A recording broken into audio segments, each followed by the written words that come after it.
My parents put me into different camps and took me to the aquarium when I was younger. And now I look back on it and I go, man, that really changed the path of where I was going. And it took me a long time in my life to realize that.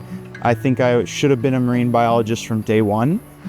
I started surfing and started keeping coral when I was 18. If you come to the beach and you don't know what's under the ocean and I have the opportunity to teach you, you're more likely to go out and try to protect it, right? Having the knowledge to educate people about it is important. I have many years diving in this area. I used to be these huge corals with a lot of life inside.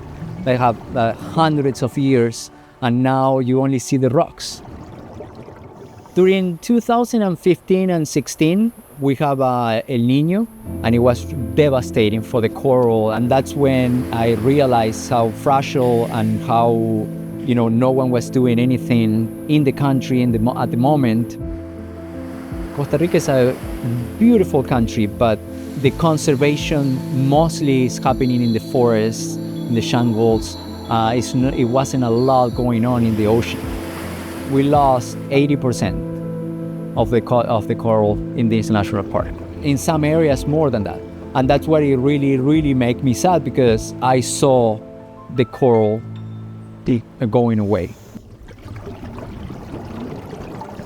And one of my friends was in the hobby of growing coral and having saltwater tanks for a long time in his house. And we were talking about how it wasn't that difficult to work with coral, that it was another countries already doing conservation related to fragmentation type of restoration projects.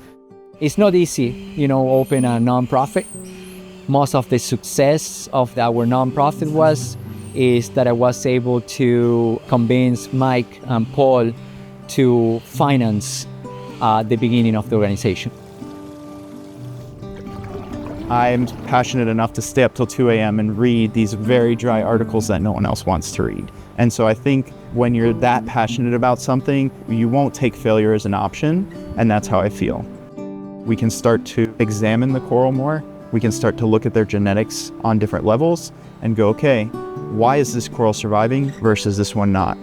And then if we find a mother coral and a father coral that have both survived, and we can have them reproduce, which is one of our goals here in the lab, then the sky's the limit. We can start to study the genetics of that offspring, and so on and so forth. So we are the only ex-situ program working in Costa Rica, meaning that we're the only laboratory that has tanks outside of the ocean where we're working with coral. We do research.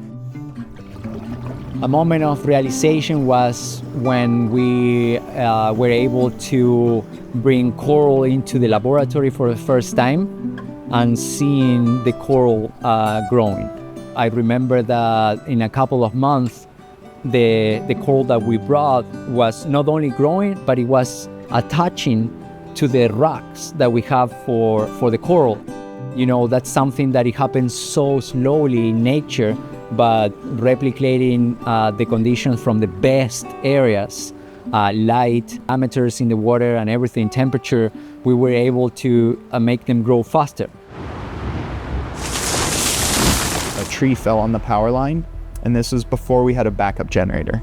And so what happened is the water stops moving in the system, the temperature starts to come up, and the coral starts to die. For me, that's epically heartbreaking, but it also is why I'm so optimistic, is we lose 70% of our coral, but now we still have 30% left over, and we're looking at that coral when the system's back on, and it's like, okay, I'm not happy, but I'm still here. And now, if you look in our systems a couple years later, you can see that those corals are thriving. And so I look at that and I go, there is hope for the future. We just need to learn more, and we need to give ourselves the time to do that and the resources. And I think that maybe we're on the forefront of that collectively within the coral restoration world. Without education, you can't have conservation. Last year, we brought more than 200 kids from schools only to see the project. And this year is going to be double that.